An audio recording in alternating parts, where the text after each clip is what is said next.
Olá para você que chega aqui com a gente agora, nossa audiência de sempre, nesse momento tão esperado e necessário para a sociedade, que é entender quem são os nossos candidatos a todos os cargos. Hoje a gente tem um candidato ao governo do estado, a gente precisa conhecer mais ainda, a gente precisa saber mais ainda quais os rumos do estado, o que ele pretende fazer com a gente, o que ele pretende fazer com o estado, ser eleito. Vamos entender quem são os candidatos. Mas lembrando, se ainda não nos segue na rede social, segue lá, marca no Instagram e afins, YouTube, marca, ativa o sininho para receber notificação, indica esse conteúdo para quem está em dúvida em quem votar, para conversar, saber o que o candidato fala sobre determinado assunto. É isso. Pode parar de hoje, já começa conversando com Adolfo Neto, do PSOL, candidato ao governo do estado.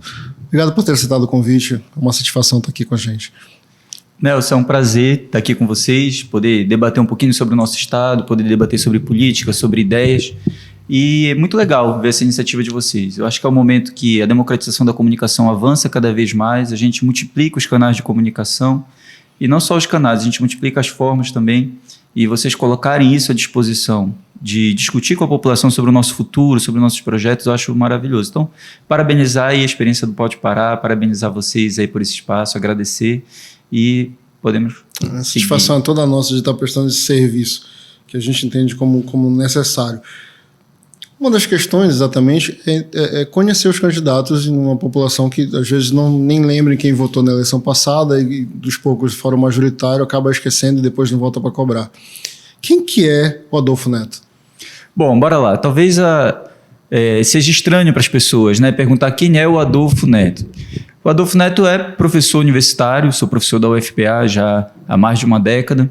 Sou um militante da causa ambiental, da causa dos direitos humanos, da educação, sobretudo da educação do campo e educação popular.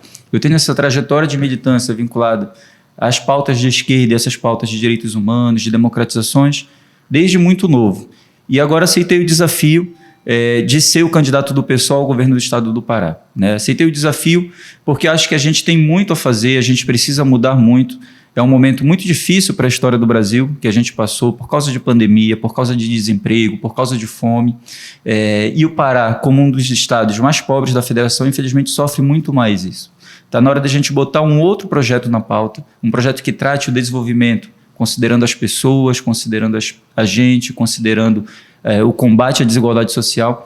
E a nossa tarefa nesse momento é essa, apresentar não só um candidato, mas apresentar uma trajetória de políticas públicas que democratiza a terra, democratiza a cultura, democratiza a riqueza socialmente produzida e consiga pensar um outro projeto aí para o estado do Pará. A gente tem conversado com vários candidatos aqui, a gente encontrou pedagogo, médico, professor. Dá trabalho ser professor. Como é que é sair, deixar de ser professor para andar no meio político? Não é uma escolha fácil. Não é uma escolha fácil. Eu sou pedagogo também, sou geógrafo, tenho as duas formações pelas universidades públicas aqui do estado, né, UEP e UFPA. Tenho uma trajetória vinculada à geografia e o debate sobre educação. Então, optei em fazer isso porque na academia a gente discute muito qual é a história das políticas educacionais, qual é a história da educação, e a história da educação também marca um pouquinho da história das pessoas, né? Um pouquinho da trajetória dos momentos de mais dificuldade política, ou então dos momentos de mais dificuldades econômicas.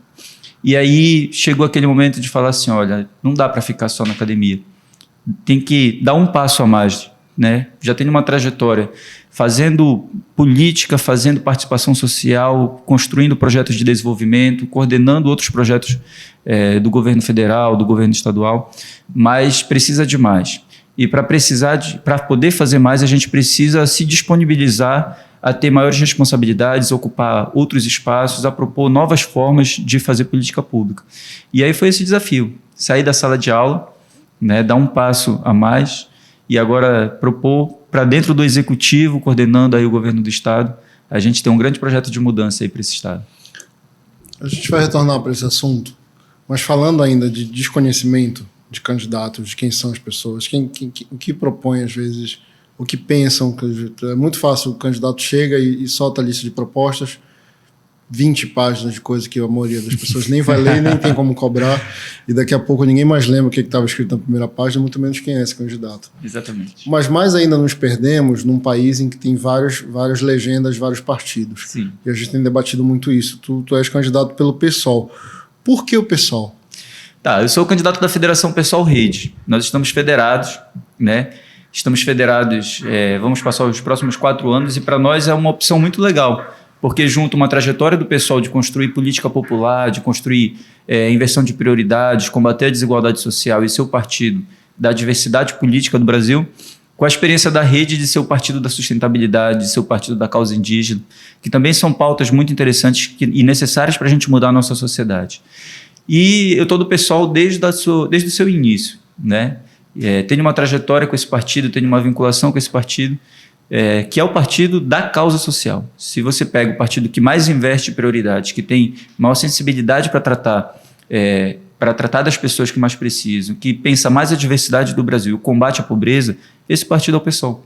Então, essa trajetória do partido, como um partido de esquerda, faz parte da minha trajetória também na luta pelos direitos humanos, pelas democratizações, por garantir que as pessoas tenham, Nelson, acesso às coisas mais básicas, né? Como saúde, que infelizmente esse período que a gente passou aí foi um período de teste, e a população viu que se não fosse o SUS a gente estaria passando por um momento mais difícil do que passamos, mas também comida na mesa, mas também educação, que são coisas que todo mundo deveria ter direito, mas numa sociedade como a nossa, infelizmente, ainda tem uma quantidade grande de gente que não tem acesso a tudo isso. Nós já conversamos com bastante pessoas aqui, bastante candidatos. Alguns acham, inclusive, que a legenda do partido não tem a ver com o trabalho, a forma de trabalho na gestão.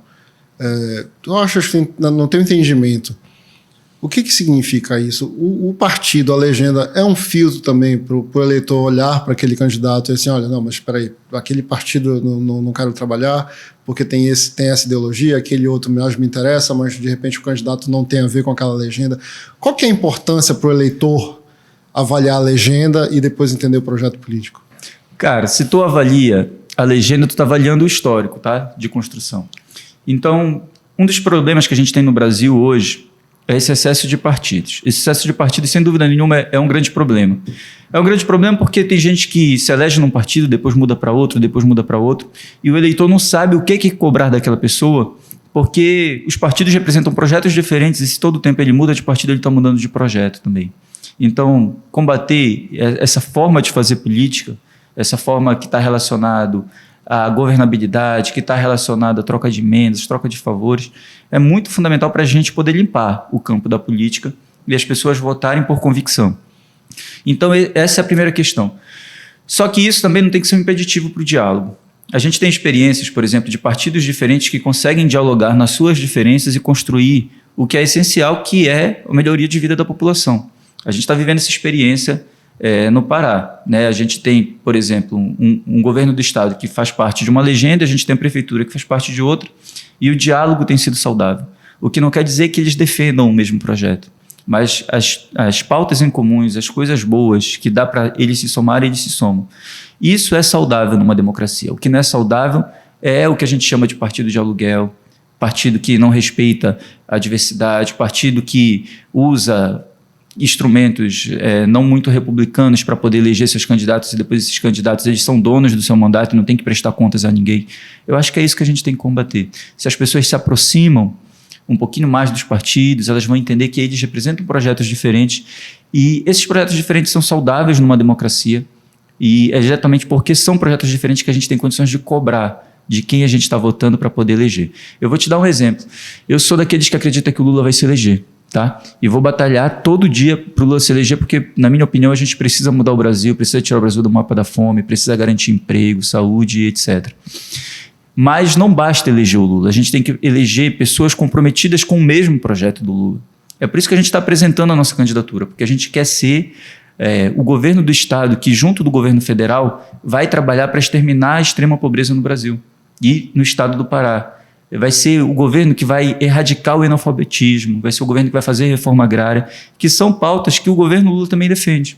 Mas se a gente não tem esse alinhamento político, se a gente não tem uma bancada de deputados e deputadas federais, estaduais que defendem esse projeto, daqui a pouco a pessoa que elegeu o Lula talvez não consiga ver o projeto realizado porque o outro candidato que ele elegeu, né, um deputado, uma deputada que é de outro projeto, talvez não apoie esse projeto maior que a gente precisa construir. Então, é mais nesse sentido aí, e é um grande desejo que as pessoas se aproximem dos partidos, conheçam os partidos, porque os partidos eles são um elemento importante para a democracia. Pois é um dever, é uma obrigação do eleitor também entender isso aí, que ele precisa não só avaliar o candidato, mas também o partido. Na minha opinião, sim, mas eu acho que nessa política que a gente acaba votando em nomes e esquece, às vezes.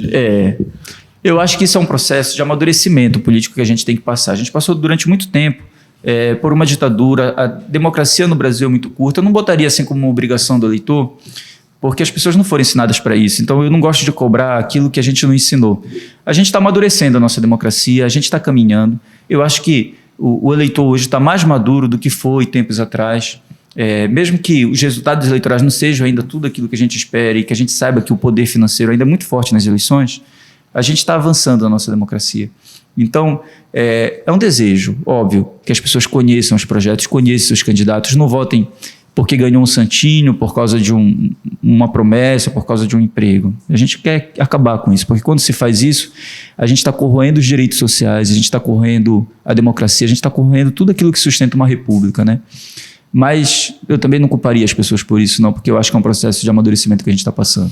A gente vai acabar chegando em outras discussões aqui, mas eu acho que a gente pode postergar e a gente vai voltar para esse assunto. Mas tu falaste em amadurecimento do eleitorado. Exatamente no momento em que a gente está discutindo polarizações, que na minha opinião, são danosas ao processo democrático, mas mais ainda, qual é o amadurecimento de um eleitor que se comporta como um torcedor? Isso acaba sendo saudável para a democracia? Eu acho que é esse movimento que a gente tem que superar, sabe? Eu queria muito ver as pessoas discutindo na rua, olha, qual é o melhor projeto de educação? Qual é o melhor projeto de saúde?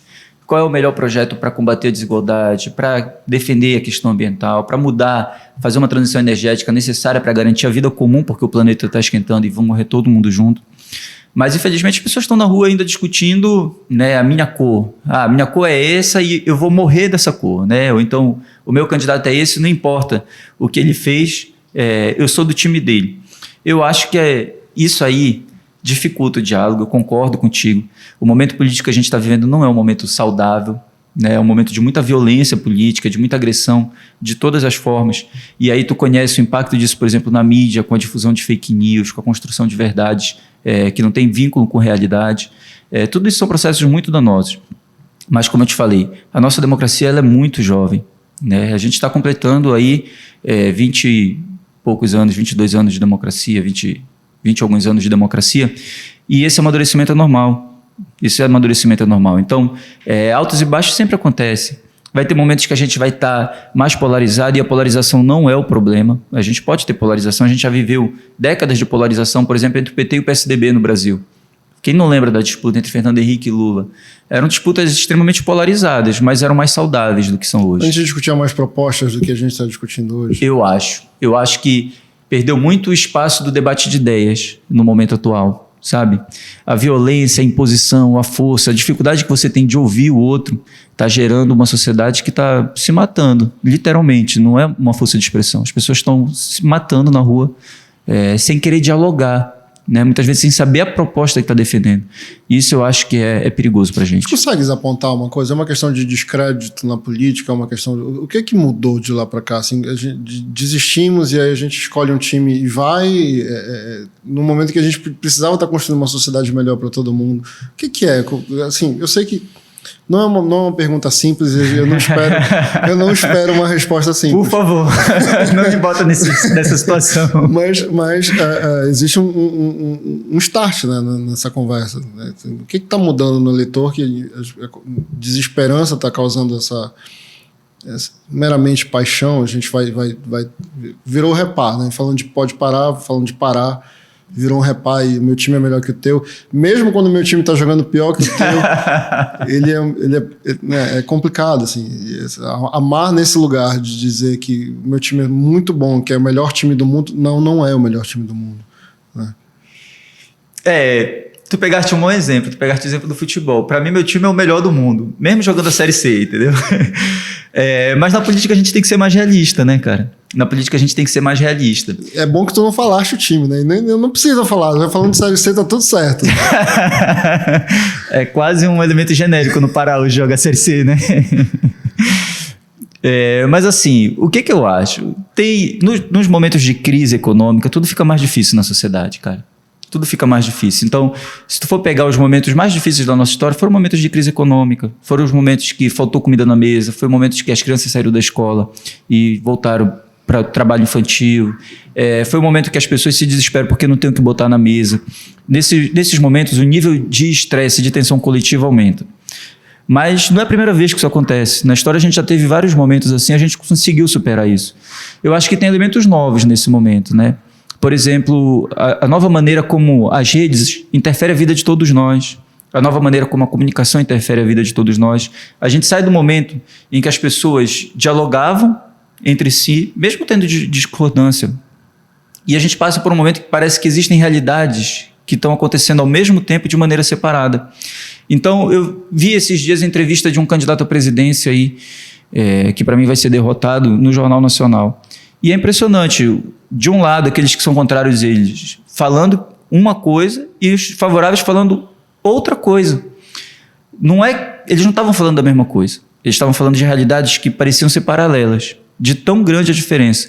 Eu acho que isso, juntando com a crise social e essa dificuldade que a gente está tendo de exercer isso aqui, de estar conversando, de estar se olhando, que eu não preciso concordar com tudo que você fala, nem vamos, mas só da gente se ouvir, a gente sai daqui diferente. Sim. Eu te ouvindo, eu saio daqui diferente, tu me ouvindo, a gente sai daqui diferente. Não quer dizer que a gente vai pensar igual, a gente vai continuar pensando diferente, mas a gente mudou junto, entendeu? E eu acho que falta um pouquinho isso nesse momento na sociedade. Eu costumo dizer, inclusive, o seguinte, que se eu me proponho, se eu me permito o debate, é porque eu estou propenso a validar minhas ideias ou mudá-las. Porque se você entra no debate com uma imposição de ideias e o que eu falo é exclusivo, é a verdade única, a gente já tem um problema. Não debata, então. Exatamente. Manda mensagem, não precisa debater. Exatamente. Exatamente, tu tem toda a razão, cara. Tu tem toda a razão.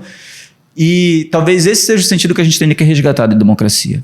Vamos participar, vamos debater as ideias, vamos discutir. É importante, é saudável a gente discutir, porque a gente está tratando de um futuro que é um futuro comum. A gente, diferente do exemplo que tu deu ainda agora, do time de futebol, o candidato que foi eleito, seja eu, seja qualquer outro que foi eleito para o governo do Estado, vai interferir a vida de todos nós. Então, que a melhor proposta saia, e a melhor proposta sempre vai ser aquela que a gente vai debater coletivamente. As melhores ideias, elas não vêm de uma cabeça iluminada, ela vem daquilo que a gente consegue discutir junto e definir junto como prioridade. Então, eu acho que esse papel de resgatar isso na política, olha, vamos participar, vamos trazer o planejamento para todo mundo, vamos dar a possibilidade das pessoas discutirem o seu futuro, vamos descentralizar e fazer com que todas as regiões do Pará possam participar disso.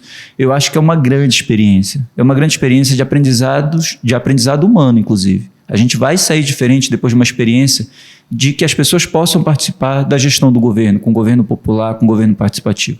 A gente vai mudar. Porque deixa de ser aquilo, olha, eu estou querendo muito que a prefeitura resolva o meu problema. Qual é o meu problema? Meu problema é um buraco na rua que está me incomodando. Só que quando a gente participa, a gente vai ver, olha, o dinheiro que a gente tem dá para reformar uma escola, dá para tirar uma família da extrema pobreza com um programa de renda mínima e dá para tapar um buraco. A gente vai saber que é mais importante dar comida na mesa daquela família.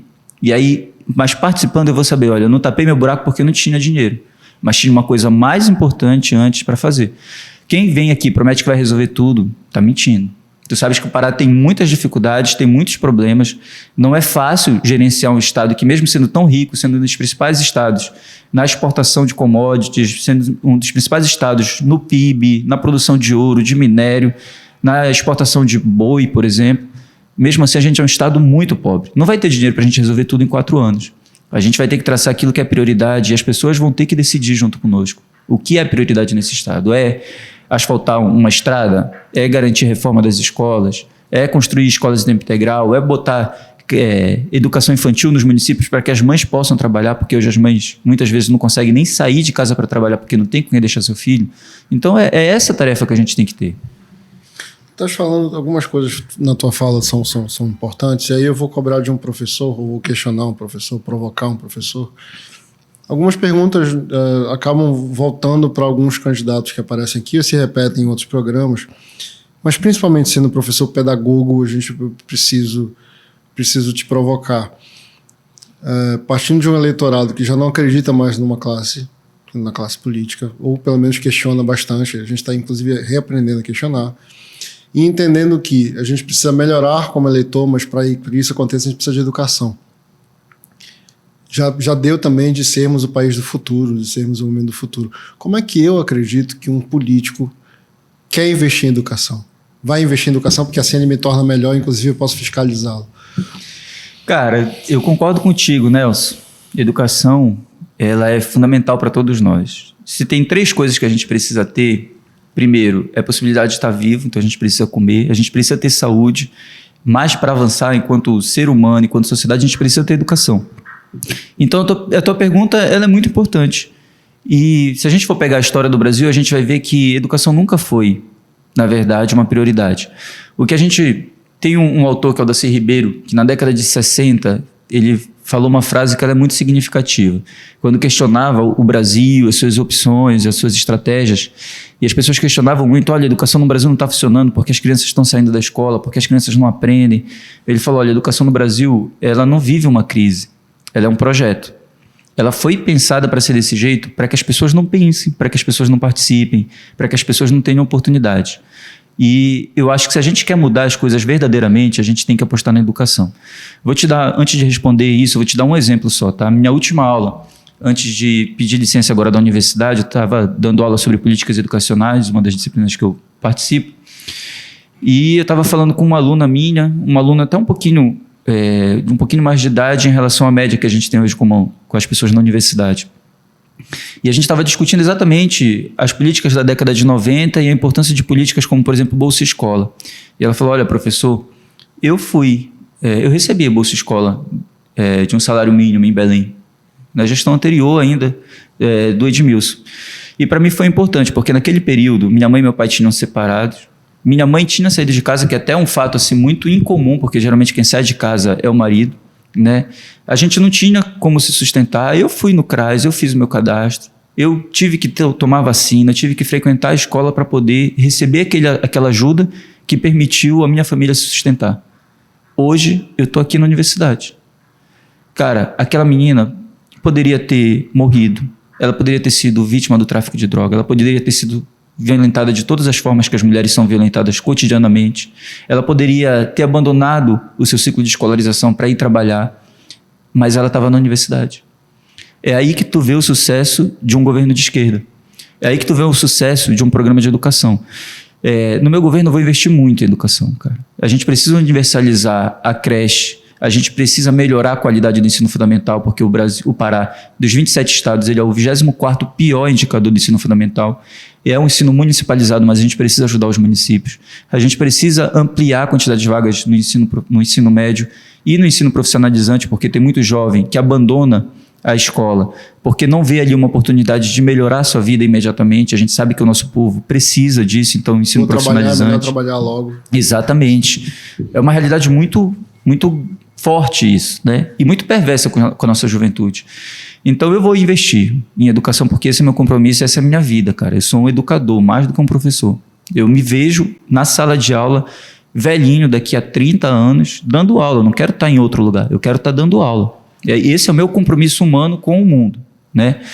Mas eu não espero também que, com esse investimento todo que a gente vai fazer, que dê resultado agora.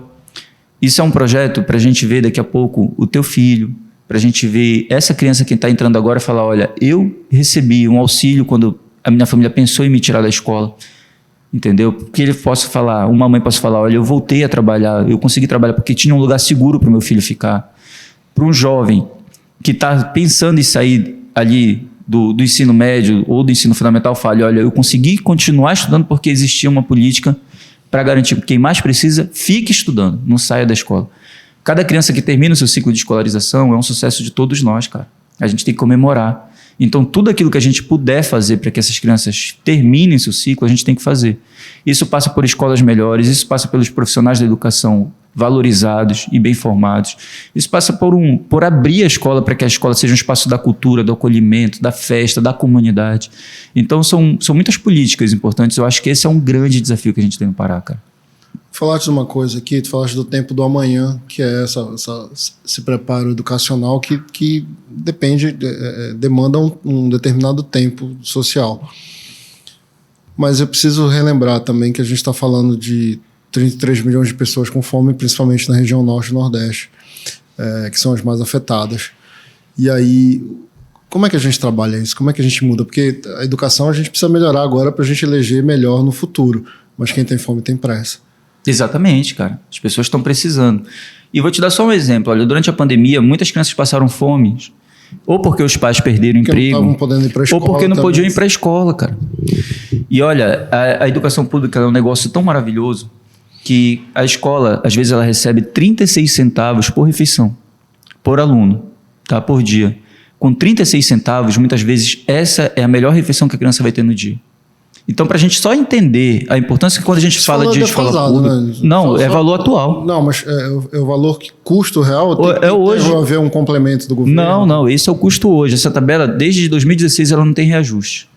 Tá? Se a gente tem uma escola de tempo integral que a criança faz várias refeições, é R$1 por dia. Imagina que é tu alimentar uma criança com R$1 por dia, ou 36 centavos, sabendo que essa vai ser a principal refeição do dia. Então, quando a gente fala de educação pública, a gente está falando disso. Mas tu me questionou também sobre a questão da fome. Algumas questões são importantes a gente estar destacando, tá? A fome está atingindo muita gente hoje. Tu falou de 33 milhões de pessoas passando fome e insegurança alimentar, que é aquele nível de pessoa que não se alimenta de maneira adequada, e etc. A gente chega a quase 150 milhões de pessoas, num país de pouco mais de 200 milhões de pessoas. Então, a nossa população está passando fome. A gente tem que combater isso. Até quem não está passando fome vai no supermercado e vê um litro de leite a quase R$10, a R$8, a R$9, ou vê um quilo de leite a 40, vê um quilo de queijo a 60, até para quem pode um pouquinho mais, sabe que a vida está difícil para conseguir manter as coisas básicas, né? Então, para isso, em primeiro lugar, a gente precisa ter uma renda mínima para garantir que quem mais precisa tenha alimento hoje, porque as pessoas têm fome, e a fome, como tu falou, quem tem fome tem pressa, né? Se a gente pega uma família e uma criança está com fome, nessa família ao mesmo tempo vai estar um pai com fome, vai estar uma mãe com fome, e mais do que a barriga vai estar doendo o coração dessas pessoas, porque um pai que vê o seu filho com fome, uma mãe que vê seu filho com fome se desespera. Então, uma renda mínima para garantir essa alimentação imediata para as pessoas é fundamental. Mas mais do que isso, as pessoas não querem viver recebendo renda mínima para sempre. Tu vai nas periferias, tu conversa com as pessoas, elas querem aquela ajuda? Querem, mas elas querem ter dignidade, elas querem ter o emprego delas, elas querem ter o negócio delas, elas querem poder investir, elas querem poder, pelas suas próprias pernas, caminhar. Então, a gente precisa também investir muito num processo de geração de emprego e renda no estado do Pará. E diferente do que sempre foi, de falar assim, olha, vamos entregar nossas riquezas naturais para virem explorar, vamos apostar nas grandes empresas, né? Sempre o modelo de desenvolvimento foi baseado nisso. Está na hora de a gente botar o povo como produtor da sua própria história. Isso aqui é um exemplo maravilhoso. A gente está discutindo comunicação, que sempre foi organizada por grandes oligopolos. A gente está discutindo isso de maneira democrática. O que tu está fazendo aqui é maravilhoso, não só porque a gente está aumentando o espaço democrático para a comunicação, mas tu está inovando. Isso aqui é a criatividade gerando emprego, gerando renda, gerando conteúdo saudável. E isso não está relacionado só à comunicação hoje em dia. Tem vários setores produtivos que hoje são mais democráticos se a gente investir, se a gente apoiar, se a gente formar a gente para esses setores, se a gente financiar essas experiências a juro subsidiado, porque o que precisa dar certo são os negócios, não é o lucro do banco. Então essa política a gente tem que apostar também. Olha, eu queria... As coisas vão ramificando aqui. A gente falou da fome, falou de resolver, e aí eu queria debater contigo, e aí jogo tranquilamente esse tempero aqui na conversa, que é essa confusão do assistencialismo. O que é assistencialismo? Que as pessoas acabam... Não, mas não tem que fazer assistencialismo. E aí se confunde porque se joga num debate raso, não se media, não se discute de forma concreta isso. A pessoa que é contra programas que ela julga assistencialista adora fazer doaçãozinha no final do ano lá, brinquedinho e tal. E aí, eu tô provocando algumas coisas, e aí, de verdade, Adolfo, eu não quero... Fico tentando separar, eu sei que vão haver sempre considerações de lados de espectros políticos, falar, mas a esquerda é isso, mas a direita é aquilo. E me parece, e eu tô sendo generoso falando me parece, que quando a gente também leva a discussão política para espectros políticos, num eleitor que ainda está debatendo para qual time torce, a gente também não está contribuindo para de fato, para o enriquecimento desse debate. Mas a gente precisa dizer qual que é a diferença de assistencialismo e de garantir o mínimo de qualidade de vida para as pessoas. Qual que é? Bora lá. Eu vou tentar trabalhar de maneira bem simples isso, e de maneira bem direta para a gente poder entender. Tá? Tu deste um exemplo que para mim é maravilhoso, o exemplo da fome. Tá? Maravilhoso não porque ele é bonito, mas é porque é o mais urgente de todos para a gente resolver. A gente tem alguns milhões de pessoas passando fome no Brasil. Se a gente for pegar o estado do Pará, a gente tem mais de 1 milhão de pessoas nesse momento em algum tipo de insegurança alimentar. Eu não posso falar para essas pessoas, olha, vem cá, eu vou te botar na escola, eu vou te formar, daqui a 10 anos tu vai ter o teu próprio emprego, tu vai ter o teu próprio negócio e espera até lá. Porque até lá essa pessoa morreu. Então, para a gente poder entender, a gente tem que entender que tem políticas que tem que ser de curtíssimo prazo. Tem gente que está precisando hoje. E a gente precisa atender essas pessoas. Então, um programa de renda mínima...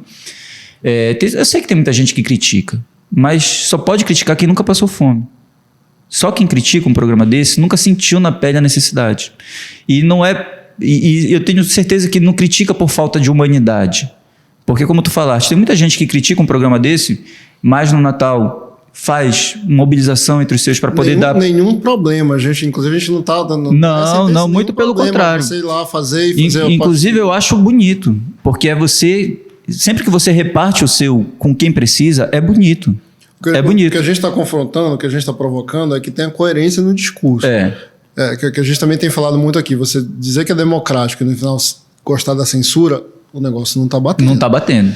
E é exatamente por isso. É isso que eu estou te falando. Então, por exemplo, tem muita gente que faz isso, se doa. Isso, para mim, é verdadeiro. As pessoas fazem porque elas querem ajudar. Acreditam que está ajudando. Só que é importante, o Estado também ter uma política para atender essas pessoas em curto prazo. Tá? Que é o que eu estou te falando. É um programa de renda mínima. A gente precisa atingir essas pessoas que não têm o que comer hoje. E não têm o que comer hoje. Tá? Então, a gente precisa garantir comida no prato delas. Mas a gente precisa tirar elas dessa situação. E isso são vários caminhos. Esses caminhos, nenhum deles é curto. Tá? Se a gente for pegar o caminho da educação, um ciclo de escolarização de uma criança vai gerar em torno de 15 anos. Tá? Isso sem contar a universidade. Quando a gente pega a universidade, vai para quase 20 anos. Eu quero que essa criança, daqui a 20 anos, tenha oportunidade. Mas eu não posso deixar ela com fome 20 anos. Se a gente pega uma mulher, por exemplo, que sofreu uma situação de violência doméstica, teve que sair de casa, está lutando para garantir a sua autonomia, para garantir a ressignificação da sua vida, a gente está falando de uma mulher que muitas vezes ela vai precisar passar por um processo de qualificação, muitas vezes ela vai precisar passar por um processo de construção de alguma alternativa de renda, muitas vezes ela vai ainda precisar passar por um ciclo de proteção de políticas sociais para que ela consiga superar a situação em que ela foi exposta de violência. Isso demora. Isso não vai ser de um dia para a noite. Então, quando a gente fala de tudo isso, são medidas que têm que estar associadas. Só existe povo precisando de políticas assistenciais quando o nível da desigualdade é muito absurdo. Se a gente se propõe a combater a desigualdade pela educação, pelo emprego e renda, pela geração de oportunidades, as políticas assistenciais elas diminuem. Então, se a gente quer acabar com o assistencialismo, a gente tem que acabar com a desigualdade. Porque é só acabando com a desigualdade que as políticas assistenciais elas perdem espaço na sociedade. É um desafio, eu diria, um pouco complicado, né? Como é que a gente parte para essa... Bastante complicado, né, cara? Se fosse fácil, a gente não estaria vivendo o que a gente está.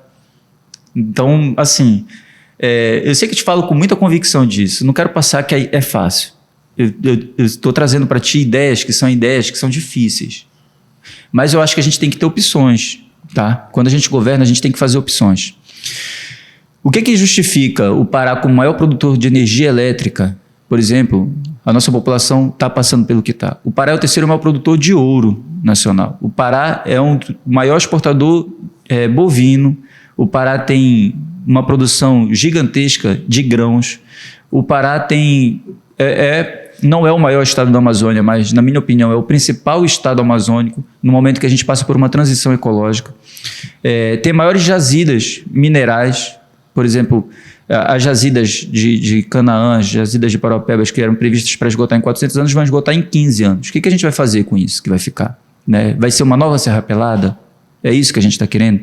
Então, se a gente não tem opção agora, se a gente não muda as opções agora para democratizar essas coisas, para permitir com que a gente tem hoje em abundância gere um futuro sustentável, e sustentável a gente não está falando só de árvore em pé, a gente está falando de territórios, de povos, de gente tendo oportunidade, a gente daqui a pouco talvez não tenha mais opções para fazer.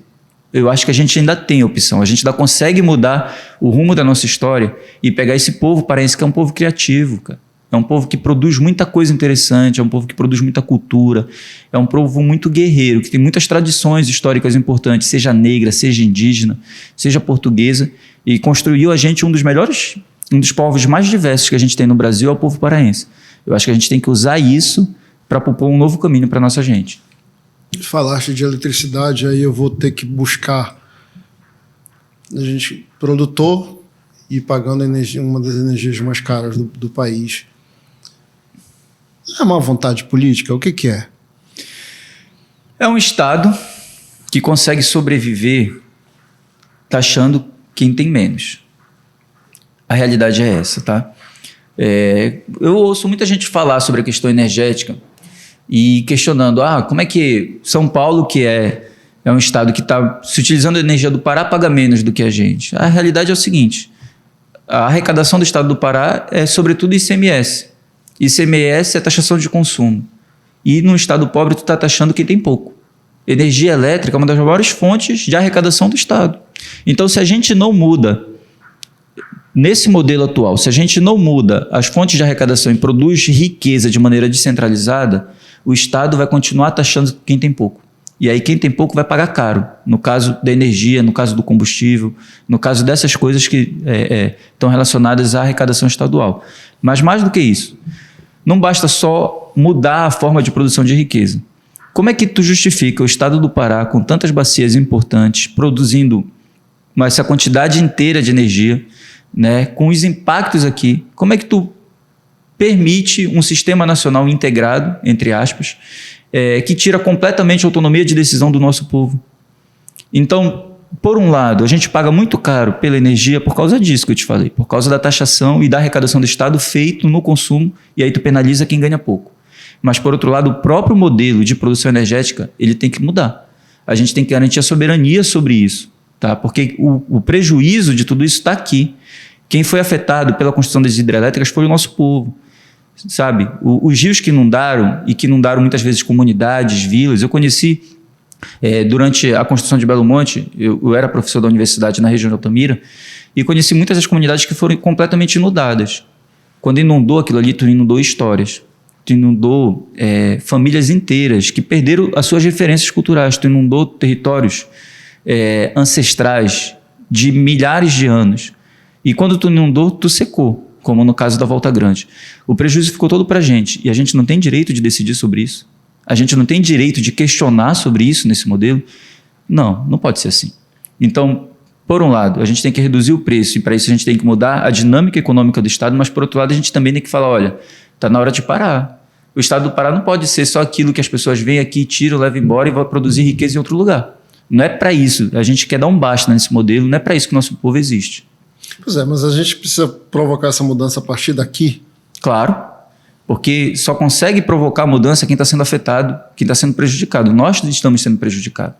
Então, se a gente não se levanta, se o nosso governo não bate o pé, se a gente não questiona esse modelo e ganha força política para questionar isso nacionalmente, sempre vão ver o Estado do Pará como aquele Estado que a gente vai lá, retira o que a gente quer, eles vão ficar calados.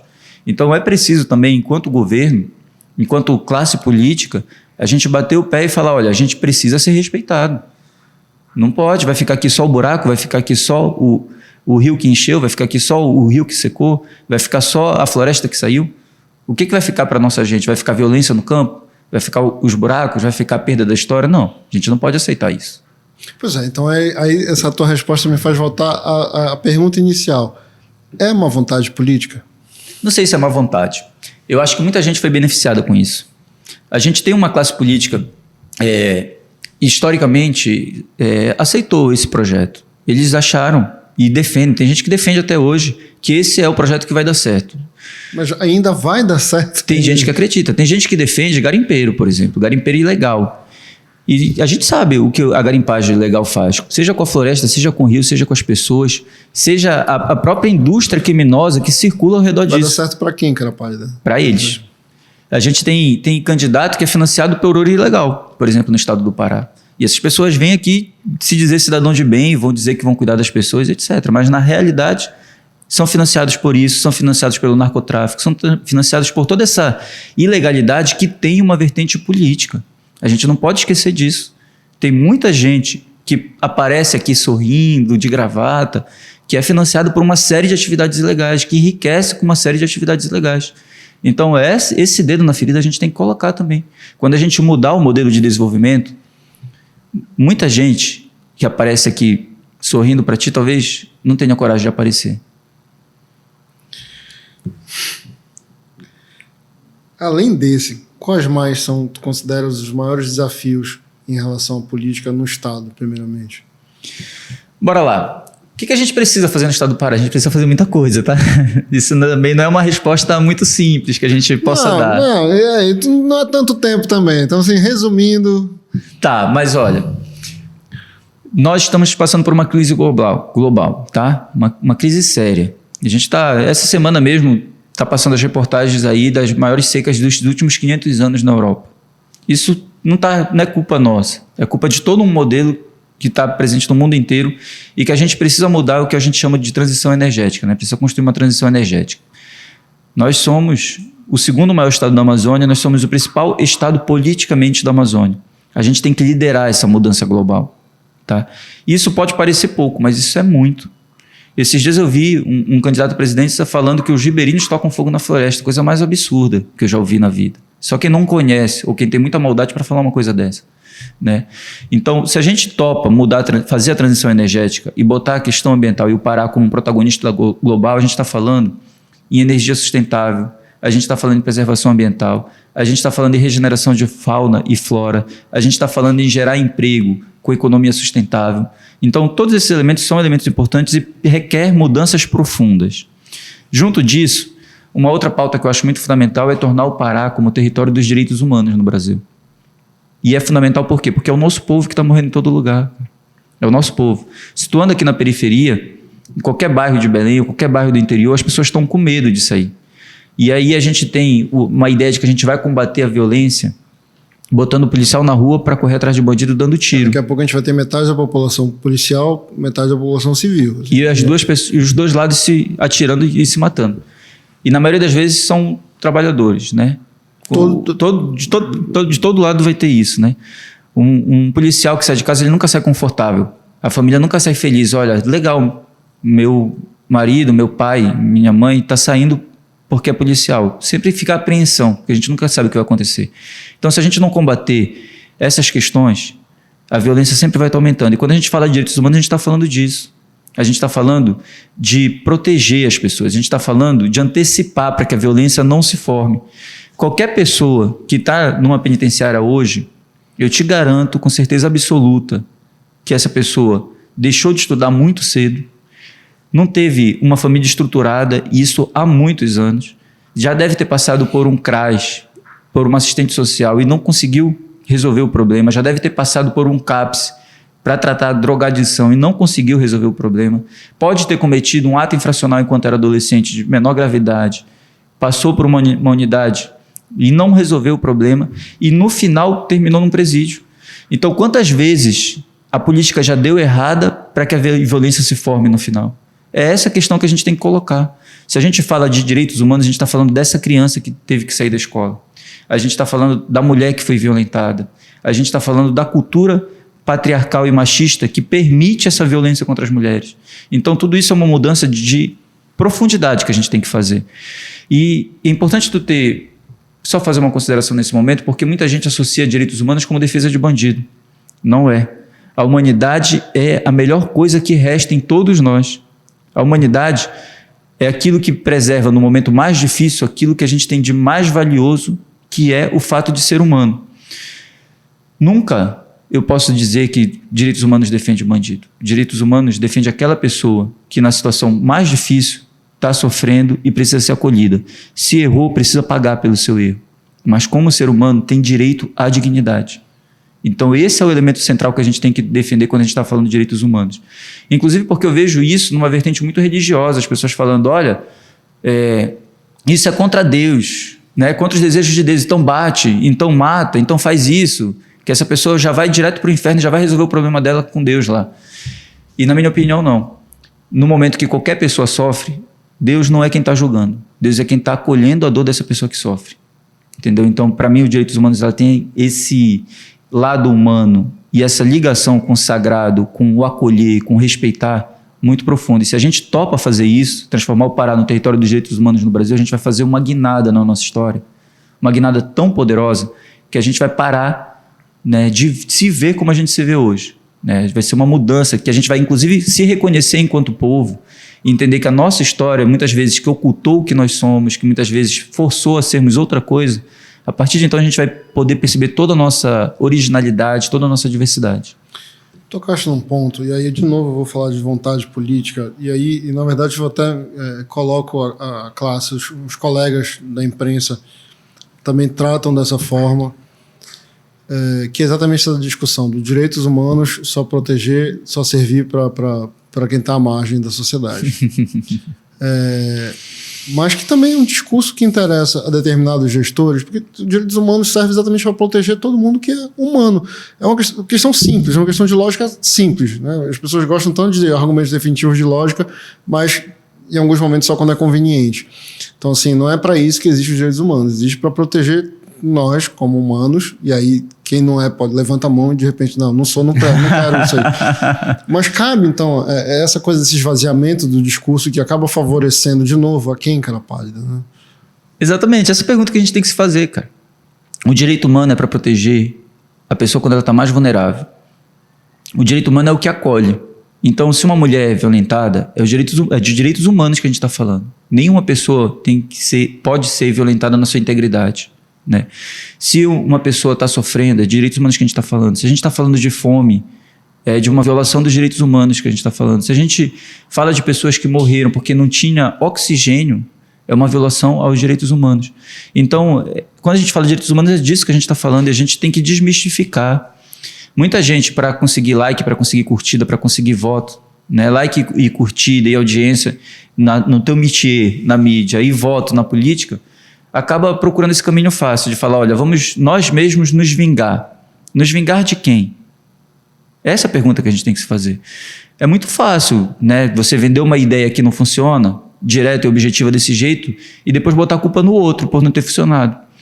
Esse modelo de ataque, de violência, de força, de repressão, foi o que historicamente a gente usou. E a sociedade hoje não está menos violenta do que há 10 anos atrás. Não está menos violenta do que há 20 anos atrás. E foi esse modelo de violência que a gente usou. Está na hora da gente mudar esse modelo, porque esse modelo já provou que não deu certo. Exatamente por isso é importante a gente defender os direitos humanos. E hoje, como candidato ao governo do Estado, as pessoas falam assim, olha, não fala de direitos humanos que tu vai perder voto. Não estou preocupado em ganhar voto. Os humanos não vão votar em ti. Minha maior preocupação não é ganhar voto. Minha maior preocupação é defender ideias que mudem o Pará. As pessoas olharem e falarem, opa, talvez o caminho que a gente esteja seguindo não seja o ideal, talvez a gente realmente precise mudar. Então, a política não é exatamente o lugar que a gente procura voto, porque se a gente faz só isso, ela se torna um deserto de ideias. A gente não vai trazer nada de novo, porque as pessoas já estão querendo alguma coisa. Para mim, a política é o espaço em que a gente tem que fazer brotar resistências, a gente tem que fazer brotar a criatividade, a gente tem que fazer brotar como se fosse olhos d'água no deserto, possibilidades novas. E essas possibilidades irem se juntando e ir mudando isso que seria o deserto. E aí a gente precisa lembrar para as pessoas o tempo todo que direitos humanos, a gente está falando assim, de acesso à educação, acesso ao saneamento, acesso à saúde, acesso à segurança para todos os humanos. A gente precisa falar, não dá para esvaziar o discurso porque aquele determinado prefeito que não cumpre com as coisas que deveria, o governador que não cumpre com as coisas que deveria, o presidente que não cumpre com as coisas, os deputados que não fiscalizam, os vereadores que não fiscalizam nas suas esferas. E é muito mais fácil esvaziar o discurso e dizer que não está funcionando, porque não, na verdade nem é disso que a gente está falando. E aí, quando a gente está falando de desinformação, tu falaste lá no início fake news que a gente tem adotado, a gente está fazendo um pacto com todo mundo que vem aqui, a gente precisa chamar, e aí eu peguei, me espelho numa fala do ministro Barroso, que só coincide com o que a gente já pensava aqui, que é mentira, não é mais fake news. Vamos parar de... a gente já trocou a colonização, a gente já saiu da europeia, veio para a americana, já deu... mas vamos parar de falar fake news, vamos falar mentira, vamos falar potoca, o famoso político potoqueiro, para ficar uma coisa mais... para voltarem a ter vergonha, que esse é o posto do ministro Barroso. Adorei. A gente precisa fazer a mentira voltar a ser vergonha, como já foi antes. E aí, falando de desinformação, falando dessas questões todas, o que mais te incomoda hoje na política brasileira? Cara, o que mais me incomoda na política brasileira é essa dificuldade que as pessoas têm de discutir ideias, de debater com o povo mesmo. A política brasileira se tornou o espaço do marketing nos últimos anos. E isso vem se aprofundando. Então, é muito fácil você fazer uma pesquisa eleitoral, as pessoas querem ouvir sobre saúde, educação, não sei o quê, mas querem ouvir dessa forma. Aí tu pega um candidato, tu vai lá, treina ele vai falar bonitinho aquilo que as pessoas estão querendo ouvir. E aí tu vai produzir bolhas e essas bolhas vão competir uma com a outra para ver qual que tu ganha. Política não pode ser isso, né? Então isso me incomoda demais. Eu acho que a gente tem que resgatar a verdade na política. Eu tenho andado muito. Todo dia a gente faz caminhada, todo dia a gente vai na rua. E esse contato de tu ver a pessoa te esculhambar. A maioria das pessoas nem me conhece, me esculhambam às vezes. Mas é bom, porque ela está botando para fora uma indignação que não é comigo, é com o sistema. Ela está botando para fora uma indignação sobre a vida dela. E se a gente não para ouvir, se a gente se descola dessa realidade, como é que a gente vai propor mudança, cara? Então, eu acho que o nosso principal desafio na política é isso. Bora trazer de novo para a vida real. Bora trazer a verdade para a política. Bora trazer o embate. Bora trazer ideias que mudem as coisas que precisam ser mudadas. E muitas vezes essas ideias não são as ideias fáceis. Muitas vezes são as ideias difíceis. Um grande desafio que a gente tem, por exemplo, é universalizar o acesso à água tratada até 2030. Isso é um grande desafio. É lei que a gente precisa cumprir. Precisa manter uma meta de saneamento que ninguém está falando sobre isso. Ninguém está falando sobre isso. Pensa no porte de investimento que um estado como o estado do Pará precisa ter para universalizar isso, para fazer com que 90% dos domicílios tenham rede de esgoto. A gente está falando que a gente tem, em alguns municípios, menos de 10% no Pará. Então, imagina o salto que a gente vai ter que dar. Isso não é do dia para a noite, isso é debatendo, isso é construindo, isso é ouvindo. Tem muita coisa importante da política que está como se fosse embaixo do tapete. E aí a gente fica só nesse jogo de marketing e tal. Quem faz TikTok, quem viraliza. Do marketing, vai. Não, de jeito nenhum. Eu estou falando a política transformada nisso. A política não é isso, né? Vendo quem viraliza mais no TikTok, quem faz um vídeo mais legal. E não sei se isso vai resolver a vida das pessoas. Eu não estou acompanhando, nem sei se tem candidato fazendo campanha no TikTok, tá? Então, se mexendo pro TikTok, mas não vou nem julgar aqui, porque não acompanho. Eu não vou julgar porque eu gosto, mas isso não vai resolver a vida. Mas a tua campanha tá lá no TikTok também? Não, eu gosto porque minha filha de 4 anos, eu chego em casa e ela, papai, bora gravar TikTok. Ela não tem conta, porque eu acho que uma criança de 4 anos não deva ter. Mas a vida dela é gravar TikTok e apagar, gravar TikTok e apagar. Ah, não publica? Né? Não, porque eu não gosto dessa exposição assim de criança tão nova. Tu já falaste um pouco sobre isso, mas a gente pode aprofundar a questão. Porque se fala tudo para todo mundo, fala o que as pessoas querem ouvir, se faz a campanha da forma que as pessoas querem ver, troca ideias e valores para pertencer a várias mais diversas bolhas. Vale tudo na política? Aí tu tá perguntando para mim. Sim. Para mim, não. Mas se a gente vê o cenário da política atual, tem muita gente se elegendo que acha que vale. E é esse debate que a gente tem que fazer. Para mim, não, por quê? Porque no final de toda essa caminhada, a única coisa que eu quero ter é a minha história. não quero enriquecer na política, não faço questão de estar ocupando espaço de poder, a gente está propondo um projeto de mudança. E no final, o que vou ficar de tudo isso é com a minha própria história, né? Tem gente que não, tem gente que é encegueirado, né? Como a gente diz aqui no Pará, pelo poder, tem gente que é encegueirado pelo dinheiro. E para isso faz qualquer coisa para se eleger. Tu anda na rua aí, tu tá vendo. Já muitas campanhas com muita gente contratada, com muita bandeira, com não sei o quê, com material até bonito. Eu olho assim e vejo, poxa, que bonito o material. Bem feito. Tem um grande profissional de marketing por trás para fazer com que essa pessoa absolutamente repugnável apareça tão bonito na rua. Para essas pessoas valem tudo. Porque o que eles estão querendo não é as ideias que vão mudar o Estado. A preocupação deles não é com o eleitor que vai votar neles. A preocupação deles é o próprio mandato. A preocupação deles é se reproduzir na política e depois trazer os seus para tudo isso, né? Então, nesse caso, a política hoje está muito contaminada por esse tipo de coisa. Está muito contaminada, mas é compreensível, porque a gente está falando de poder. E isso é uma forma de reprodução daqueles que sempre estiveram no poder. Quando a gente fala que não vale tudo, é exatamente porque no final a gente tem um projeto que é maior do que nós. Hoje eu estou aqui como candidato, mas eu sou parte de um projeto que é coletivo, sou parte daqueles que vieram antes de mim. Seja representando os espaços de poder, seja participando de processos eleitorais, né, como parte de um projeto que o meu partido participa, que outros partidos de esquerda produziram e trouxeram até aqui, ou seja, como essas resistências que brotam em todo lugar. A nossa campanha quer ser a representante das lutas populares, da cabanagem, do levante das mulheres, do feminismo, do combate ao racismo. Nós queremos ser o resultado desse conjunto de lutas sociais, tá? Então, é exatamente por isso que não vale tudo para nós. Só vale se for para isso. Se for para isso, a gente está dentro. Se não for para isso, a gente está fora. Bom, eu preciso muito te agradecer. Essa conversa demoraria muito mais tempo, mas... Já acabou? Já acabou. Eu queria te agradecer em meu nome, em nome da equipe toda do Jornal Pará, do pessoal aqui organizando já esse produto que é o Pode Parar. Sei que a tua agenda é disputada, estás fazendo campanha e a campanha né, toma muito tempo, então dedicar um tempo para vir falar com a gente, falar com a nossa audiência, a gente só pode te agradecer.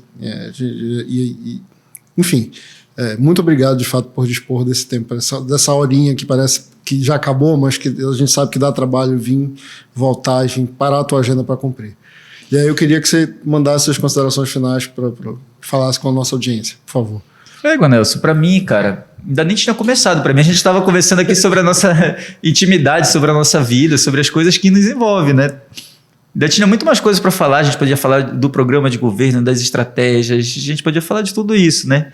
E a gente ficou meio que num bate-papo entre amigos aqui, né? Tu perguntando as coisas e eu falando muito do meu desejo sobre a política, de como eu encaro as coisas, e eu achei super legal. E queria te parabenizar pelas perguntas inteligentes, pela tua educação, pelo questionar, né? Vai instigando a gente a poder pensar política, isso é muito legal. Infelizmente, nem em todo lugar que a gente vê conteúdo com essa qualidade sendo produzido.